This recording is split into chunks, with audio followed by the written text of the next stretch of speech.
બહુ તાપ છે, જબરો તાપ છે. આ જંગલમાં કોઈ પક્ષી હોય એને અહીંયા કુંડા બાંધ્યા છે અને એની માટે પાણી ચાકથી લાવી નાખીએ છીએ તો જંગલમાં એને તકલીફ ન પડે. આપણે એક વાત કરીએ છીએ કે શરૂઆતની વાત કરીએ છીએ. શરૂઆતમાં જે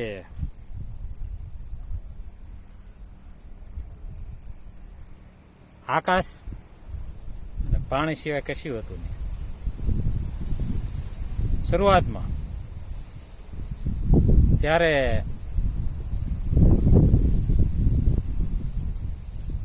ભગવાન વિષ્ણુને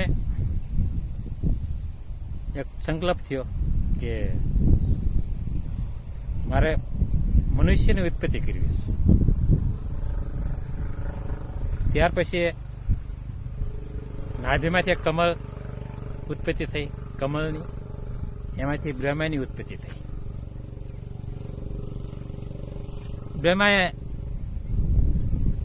જે ઉત્પત્તિ થઈ પછી ભગવાનને કીધું, પ્રભુ મને શું આજ્ઞા આપો છો? તાકે પેલા તો તપ કરો. કે ઘણા વર્ષો તપ કર્યું બ્રહ્માએ પોતે. ત્યાર પછી ભગવાન પાસે આવીને કહે છે કે હવે પ્રભુ શું મારી માટે આજ્ઞા છે? તાકે મનુષ્યની ઉત્પત્તિ કરવાની શીખી એની માટે તમને કીધું છે. એટલે તમારી ઉત્પત્તિ મેં એના કારણે જ કરી છે. જાઓ કે મનુષ્યની ઉત્પત્તિ કરો. કે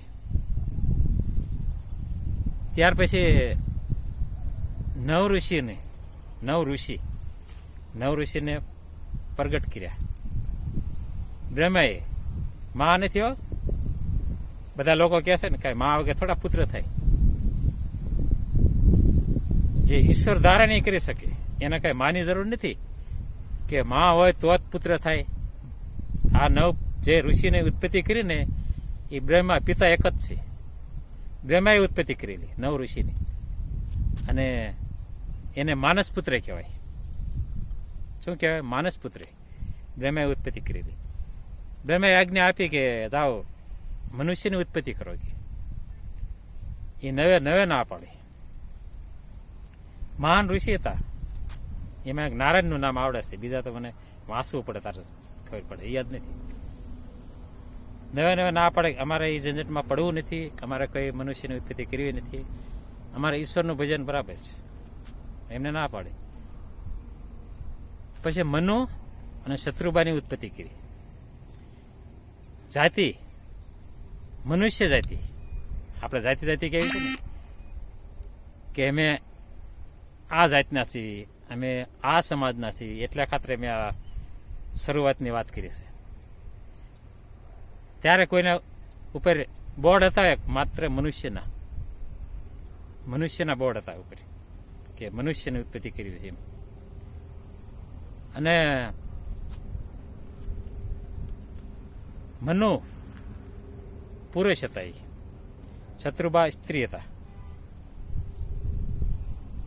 નારીન પુરુષ. બ્રહ્માએ આજ્ઞા આપી કે મનુષ્યની ઉત્પત્તિ કરો. કે અને એમને ઉત્પત્તિ કરી. શરૂઆતમાં ઉત્પાદન રાજા હતા. ઉત્પાદન એમના પુત્ર, 2 પુત્ર એમને થયા. ધ્રુવ ઉત્પાદન એના પિતા ઉત્પાદન રાજા હતા. ધ્રુવના પિતા. નાસી મનુષ્યની ઉત્પત્તિ સંખ્યા વધતી જાય. ત્યારે તો ખાલી એક રાજા બોલાતા હતા, ક્ષત્રિય રાજા એમ કહેવાતા હતા શરૂઆતમાં. કારણ કે આ નામ તો શરૂઆતથી છે. પછી ઉત્પત્તિ જેમ વધતી ગઈ, જેમ વિતરણ થતું ગયું, જેમ સૌના ધંધા, સૌના રોજગાર, એ રીતે માણસો બોલાવવા માંડ્યા. એટલે આમાં ક્યાં ઈશ્વરે નાત જાત બહાર પાડી દેશે છે કે પાડી પેલી? કારણ કે ઈશ્વરે કોઈ નથી કીધું તમે આ જાતના છો, એમને ખાલી એમ કીધું છે કે તમે મનુષ્ય જાતિના છો, બસ. પછી ત્યાર પછી ઉત્પત્તિ થઈ મનુષ્યની, અને ત્યાંથી વિસ્તાર વધતો ગયો. પછી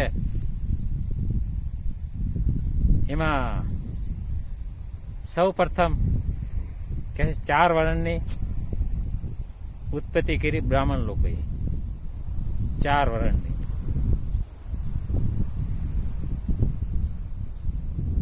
એટલે એમ કે એવી જાત બહાર પાડી કે 4 વર્ણ, ક્ષત્રિય બ્રાહ્મણ વૈશ્ય શૂદ્ર. એ તો અત્યારે તમે જોવો તો છે આગો તાગો આગો તાગો નથી. સૌ સરના અમે આ સમાજના, અમારું હાંક આવડ્યા, અમે આ સમાજના, અમારી હાંક આવડ્યા. વિચાર કરવા જેવું છે. તે પછી 18 વર્ણ કહેવાતા, એટલે 18 વર્ણ. અને અત્યારે કોઈ પાર નથી. અત્યારે માથાના વાહ જેટલા વર્ણ છે. તો સંખ્યા વધતી જાય. પહેલા ક્યાં એટલી હતી? માત્ર મનુષ્ય હતા. અને સૌના મનુષ્ય જાતિ કેવા મળ્યા કે અમે આ સમાજના, અમે આ સમાજના. પણ હું શું કામ નથી માનતો સમાજને ખબર છે? જે માને એને મુબારક છે, તમે માનો. હું તો માત્ર એક ઈશ્વરનું સંતાન છું અને મનુષ્ય છું. અને એક સંતાનને મેં નથી ભાવ્યું કે આ બાળક જન્મ્યો, આને અહીં બોર્ડ હતું મારું, અહીં ચિક્કો મારેલો હતો. એક સમાજનો ચિક્કો મેં ભાવ્યો નથી. હશે કોઈને ચિક્કો? ગમે તે જાત હોય, પણ જાતનો ચિક્કો નથી. મનુષ્ય જન્મ્યો, બસ. આ બધી સમજાય એ વાત છે, પણ અત્યારે લોકોને ગમે નહીં. કારણ કે ગમે નહીં, સત્ય વાત છે, સત્તા ગમે નહીં. તો એકાદું ચીકાવાળું બાળક હોય તો વંદન કરું છું, મને દેખાડજો. અને અત્યારે તો આ ફોન થયા છે, એટલે તરત જગતમાં બહાર પડી જશે કે આ બાળકને ચીક્કો હતો આ સમાજનો. ચિક્કા મારીને મોકલે તો ઈશ્વર જાતથી બનાવી કહેવાય, બનાવી કહેવાય. સિક્કો મારેલો હોય એટલે ઈશ્વર બનાવેલી કહેવાય. અને 4 વર્ણ આપણે શરૂઆતના ગણીએ છીએ તો 4 ભાઈઓ થયા ને, કે અલગ અલગ થયા? ભાઈઓ થયા ને, 4 ભાઈઓ. ક્ષત્રિય, વૈશ્ય, શૂદ્ર, બ્રાહ્મણ, આ 4 ભાઈઓ થયા ને. તો એમાં ઉસુ કોણ ને નીસુ કોણ? વિચાર કરવા જેવું છે. આપણે 4 ભાઈ હોય, અમે 4 ભાઈઓ છે, એમાં ઉસુ કોણ નીસુ કોણ? ખબર પડશે એમાં ઈસુ કોણ નીસુ કોણ? કાંઈ નહીં, એક બાપના છે એટલે કોઈ ઓછું નહીં, બધા એક હરખા જ કહેવાય. તો આ આભરશેઠને લઈને કહેવું પડે છે. આભરશેઠ આ ગામડાઓમાં બહુ છે, શહેરના માણસો તો એટલું બધું કાંઈ નથી રાખતા. આપણે જોઈએ છીએ ગામડાના લોકો બહુ, આ જે નાનો સમાજ કહેવાય ને, એને હકીકત બહુ ભોગવવું પડ્યું છે. અને હજી હાલની અંદર ભોગવી રહ્યા છે ગામડામાં. કારણ કે કોઈ સારો પ્રસંગ ગામમાં હોય ને, ત્યારે આ લોકોને જમવા માટે જુદા બેહાડે છે, જુદા બેહાડે છે. અને એ આપણને ગમતી વાત નથી, એ વસ્તુ સારી ન કહેવાય. ઈશ્વરના દરબારમાં કોઈ નાત જાત, કોઈ આભરછેદ ન આવી જોઈએ. તમે સંસારમાં જીવવા માટે એ બધું રાખો, એ માન્ય રાખો, એમાં ના નહીં. કારણ કે બધા લોકો હરખા ન હોય. કારણ કે બધાને સમાજ કે તમે આને ભેગા ખાવા પીવો છો. પણ જ્યાં મોટું ગામ ધુવાડો બન્યું હોય, કોઈ મોટું સંગઠન હોય, એ જગ્યાએ તો ભેગા બેહાડીને જમાડવા લોકો નહીં, એમાં શું તકલીફ થાય છે? ઈશ્વરના સંતાન છે. એટલા ખાતર આ બધું મારે કહેવું પડ્યું છે. આજે શરૂઆતની વાત કરી ને એટલા ખાતર કહેવી પડે છે કે કોઈ સમાજ નતો, તો પછી આટલો બધો માણસ રાખે છે એવું કામ. કારણ કે ચાર ભાઈઓમાં ઊંસા નીસા કોઈ ન કહેવાય, એક સરખા જ કહેવાય. એક બાપના સંતાન એક હરખા જ કહેવાય. અંતે આપણે ઈશ્વરના સંતાન છીએ એટલે બધા એક હરખા જ કહેવાય. મનુષ્ય એક હરખા કહેવાય. એટલે નિશા આપણે કયા પુત્રને કહેવી? પોતાનો બાપ હોય કયા પુત્રને નિશો કહેશે? કે જે એક પુત્ર હોય તો આપણે જે શુદ્ર ગણવી એ કોઈ જાત નથી, પણ જે પુત્રમાં એવા લક્ષણો હોય, લક્ષણોને જાત બનાવી દીધી છે. એનામાં એવા લક્ષણો હોય અને એ લક્ષણો એવા છે કે એનું ખાવા પીવાનું સારું ન હોય. દારૂ, મટન, કોઈ હલકા ધંધા, સુધરે જેવું કામ, એને આપણે એમ કે આનું કામ સારું નથી, આ માણસ સુધરે જેવો છે, એને આપણે સુધરે કે ભલે ચાર ભાઈઓમાં એક ભાઈ હોય છતાં કોઈ સુધરે નથી જલમતું. જન્મે છે કોઈ સુધરે? માત્ર મનુષ્ય જન્મે છે. પછી જન્મીને સમજણ આવે ને પછી એને કયો રસ્તો લેવો એ એને એટલી વાત છે. પછી ભાઈ કે જન્મે છે બધા મનુષ્ય જ જન્મે છે કે નહીં? બધા મનુષ્ય જન્મે છે, પણ મોટા થઈને પછી એનું કાર્ય કેવું છે, એના કામ જેવા છે, પછી એ માણસ સુધરે જેવો ગણાય. આ વાત મારે કહેવી હતી. એટલે શરૂઆતની મેં એટલે વાત કરી કે એ સમયમાં એક જાત તો હતી નહીં મિત્રો. મનુના શત્રુબા કઈ જાતના હતા? તેમની એક જાત કઈ જાતના હતા? કોમેન્ટમાં લખીને અને મને બતાવજો મનુ ક્ષત્રિયબા આ જાતના હતા એમ. હાલો, બ્રહ્મા કઈ જાતના હતા તો એને કોમેન્ટમાં લખીને મને બતાવજો. હાલો, ઈશ્વરે બ્રહ્માની ઉત્પત્તિ કરી તો ઈશ્વર કઈ જાતના હતા તો મને બતાવજો કોમેન્ટમાં. મિત્રો, આપણે બધા એના સંતાનો છીએ. હા, તમે અબડાવો, તમે તરો રાખો, પણ એવો વ્યક્તિ હોય એનો તરો રાખો. પછી અત્યારે ભલે ઊંચ જાતિનો માણસ હોય પણ એ હલકા ધંધા કરતો હોય ને તો તમે એને તરો રાખો ને એને તમે અલગ બેહાડો. નકરા તમે નાના માણસોને અલગ ન બેહાડો તો એ વ્યક્તિને હોય તમે અલગ બેહાડીને બતાવો કે આ માણસ સારો નથી, આ સુધરે જેવું આનું જીવન છે. પછી એ ગમે ધંધા કરતો હોય પછી એ ઉસત માણસ ન ગણાય, તમે ઉસો માણસ ગણો છો એ માણસને. એટલે આ એની માટે મારે કહેવું પડ્યું કે કોઈ નાત જાત છે અને ઈશ્વરની દરબારમાં.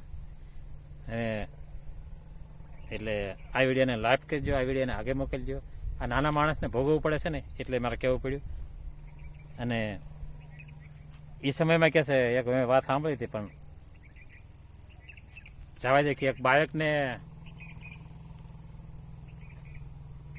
નાના ગણાતું માણસ હતું, એક બાળક એનું મા બાપ સાથે હતા અને રમતું રમતું કંઈક ભોળાનાથનું નામ સ્મરણ કરી રહ્યું હતું.